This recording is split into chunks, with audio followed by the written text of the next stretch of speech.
chers frères et chères sœurs, chers amis, merci de vous avoir branchés sur notre canal de l'Église réformée wallonne de la Haye. Aujourd'hui, nous célébrons le culte du 28 juin 2020. J'espère que nous aurons un culte béni ensemble. La grâce et la paix vous sont données de la part de Dieu, notre Père céleste, et de notre Seigneur Jésus-Christ. C'est lui qui nous appelle, c'est lui qui nous rassemble, c'est lui qui nous unit. Lui, il est parmi vous et en nous. Je vous invite à la prière.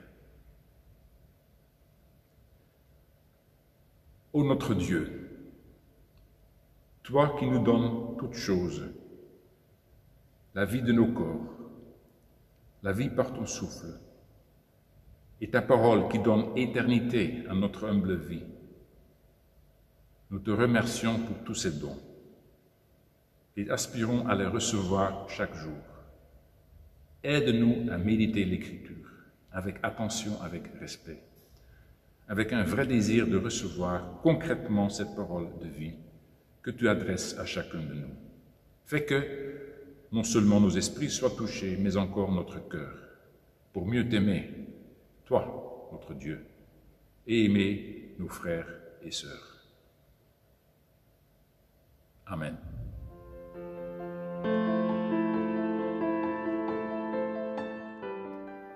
Lecture biblique.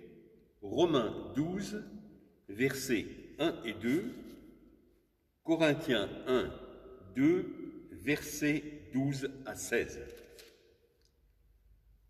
Je vous encourage donc, frères et sœurs, par les compassions de Dieu, à offrir votre corps comme un sacrifice, vivant, saint, agréable à Dieu.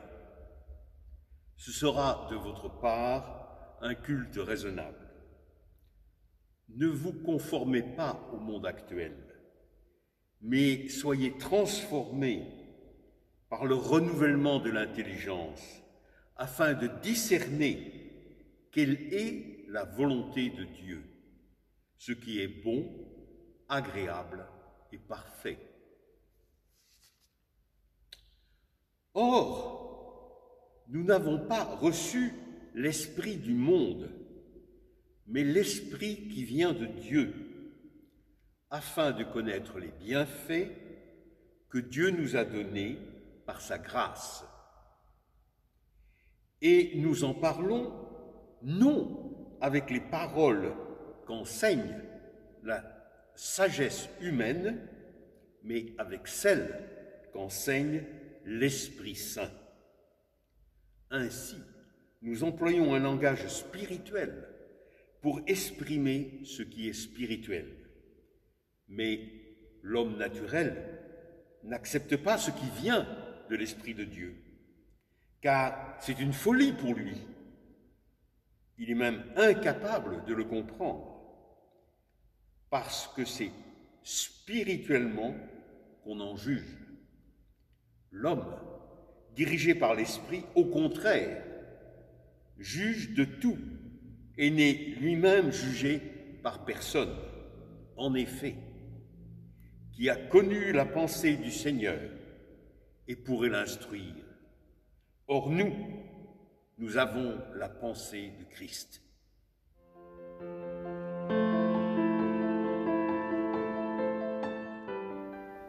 Chers frères et sœurs, chers amis, j'aimerais bien attirer votre attention cette fois-ci sur deux perspectives que l'apôtre Paul nous présente. Ces perspectives sont foncièrement fondamentales pour vivre la foi chrétienne d'une manière authentique et consciencieuse. Il s'agit d'abord de ce que l'apôtre Paul appelle le renouvellement de l'intelligence. En fait, il dit, littéralement, nous avons lu ce passage, Romains 12, au verset 2, il exhorte ainsi ses lecteurs, « Soyez métamorphosés par le renouvellement de l'intelligence. Métamorphoser. Un bel exemple de ce que c'est une métamorphose, c'est ce que subit la chenille, les phases par lesquelles elle passe pour devenir finalement un papillon. Attention, c'est toujours un seul et même insecte, mais il est complètement métamorphosé. Voilà la première perspective que l'apôtre Paul nous propose quant à notre mode de pensée. Alors, nous subissons une métamorphose intérieure dans notre foi et une métamorphose de notre vie extérieure, notre vie chrétienne, quand nous renouvelons, quand nous travaillons, quand nous aiguisons notre mode de pensée, notre mindset, si vous voulez. Puis la deuxième perspective qui nous est indiquée ici, nous la trouvons dans la lettre de Paul aux Corinthiens. Là, il parle de deux états d'esprit. Disons, deux sources qui sont diamétralement opposées. Où cherchons-nous, où trouvons-nous nos convictions, nos certitudes, nos vérités? Est-ce dans le monde où nous vivons, le monde qui nous entoure, qui nous endoctrine, ou est-ce l'Esprit de Dieu qui nous enseigne en quelque sorte? Et là, l'apôtre fait une affirmation capitale qu'il faut absolument retenir, je dirais même se répéter comme un mantra dans la tête. 1 Corinthiens 2, au verset 16, là il dit « Nous avons la pensée de Christ ». Une autre traduction, plus conséquente, serait « Nous avons l'intelligence de Christ ». Nous avons le mode de pensée de Christ. Voilà la deuxième perspective qui nous est présentée. En tant que chrétiens, nous ne laissons plus éduquer et former notre intelligence par ce qui nous entoure, le royaume ou le monde où l'homme autonome règne, mais nous laissons éduquer et former notre intelligence par le Christ lui-même. C'est-à-dire sa manière de percevoir la réalité, les grandes questions de la vie. Cette manière-là, sa manière est devenue la nôtre. Nous avons le mindset de Christ. Donc, comme croyants, nés de nouveau, notre caractère, notre intelligence est caractérisée par ce blueprint. Nelson Mandela, enfin, on n'est pas sûr d'ailleurs qui l'a dit exactement, si c'est historique oui ou non, mais il paraît qu'il a dit une fois, et là je cite, « Vous êtes un enfant de Dieu. Notre peur la plus profonde n'est pas que nous ne soyons pas à la hauteur. Notre peur la plus profonde est de comprendre que nous sommes puissants au-delà de toute limite. C'est notre propre lumière et pas notre obscurité qui nous effraie le plus. Nous nous demandons, qui suis-je, moi, pour être brillant, pour être radieux, pour être talentueux et merveilleux? Effectivement, qui seriez-vous pour ne pas l'être? Vous êtes un enfant de Dieu. Vous restreindre, vivre petitement, ne rend service à personne. L'illumination n'est pas de vous amoindrir pour éviter d'insécuriser les autres. Nous sommes nés pour rendre manifeste la gloire de Dieu qui est en nous. Elle ne se trouve pas seulement chez quelques élus, elle est en chacun de nous, et au fur et à mesure que nous laissons briller cette lumière, notre lumière, nous donnons inconsciemment aux autres de faire de même. En nous libérant de notre propre peur, notre présence libère spontanément les autres. Fin citation. Mais en fait, à en croire l'apôtre Paul, il faut encore aller beaucoup plus loin. Nous ne sommes pas seulement les enfants de Dieu, ce qui compte d'ailleurs pour tout le monde. Nous avons tous été créés à l'image et à la ressemblance de Dieu. C'est vrai, mais l'apôtre Paul, il va encore beaucoup plus loin.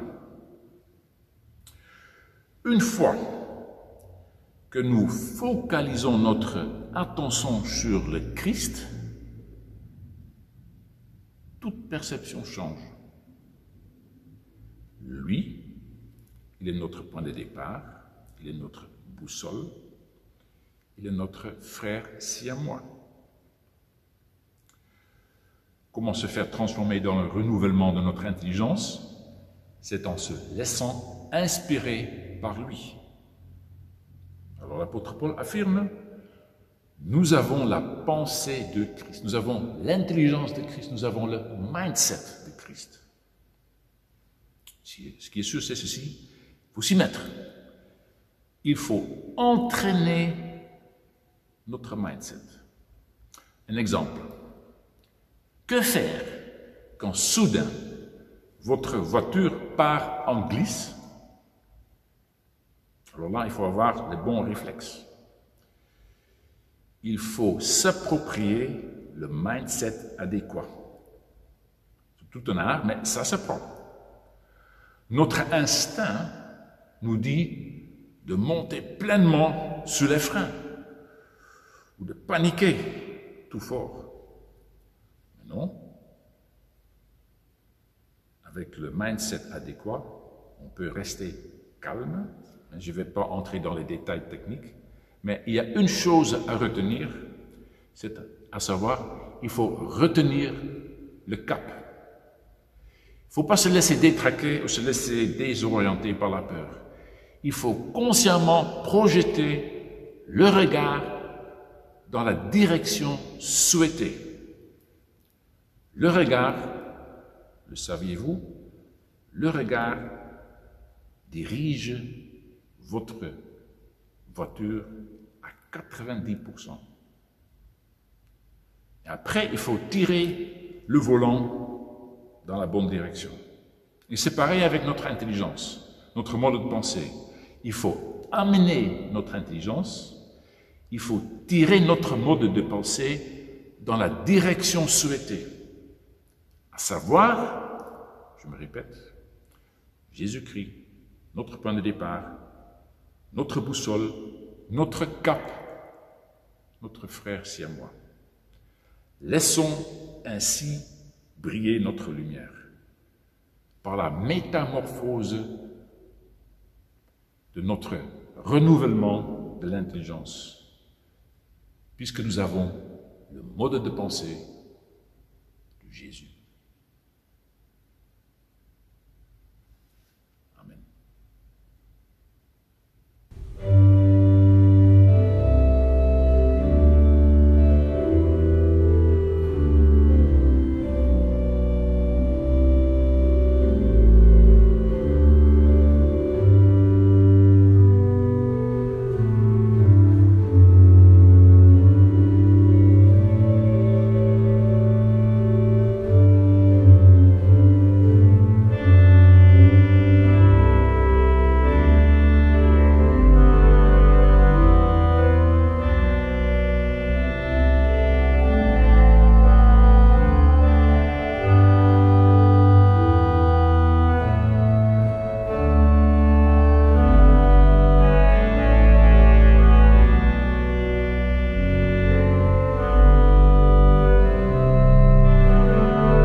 Tu as mes mains, tu as mes yeux. Seigneur, tu n'es plus parmi nous avec ton corps de chair et de sang. Mais tu veux qu'il soit ta présence pour mes frères et sœurs d'aujourd'hui. Tu n'as plus de mains, mais tu as mes mains pour porter secours aux malades, caresser le visage du vieillard. Tu n'as plus tes yeux, mais tu as mes yeux pour regarder celui que personne ne voit, lui faire sentir qu'il existe. Tu as ma bouche et mon sourire pour réveiller le goût de vivre chez tous ceux qui l'ont perdu. Chacun de mes actes, Seigneur, peut devenir un sacrement. Si c'est ton esprit qui l'inspire, si c'est ta présence qui l'anime, donne-moi de découvrir la dimension divine et sacrée de ma vie, de mes rencontres, de mes activités, pour qu'elles acquièrent un sens ultime, un goût d'éternité. Que mon action soit ton action, mon engagement ton engagement. Donne-moi par-dessus tout la force d'aimer, toujours mieux, toujours davantage. Amen.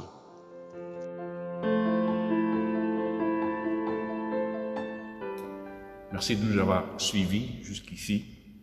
Je vous demande encore, toujours tout gentiment, toujours très humblement, de bien vouloir liker notre canal en cliquant évidemment sur le pouce levé en bas de la page.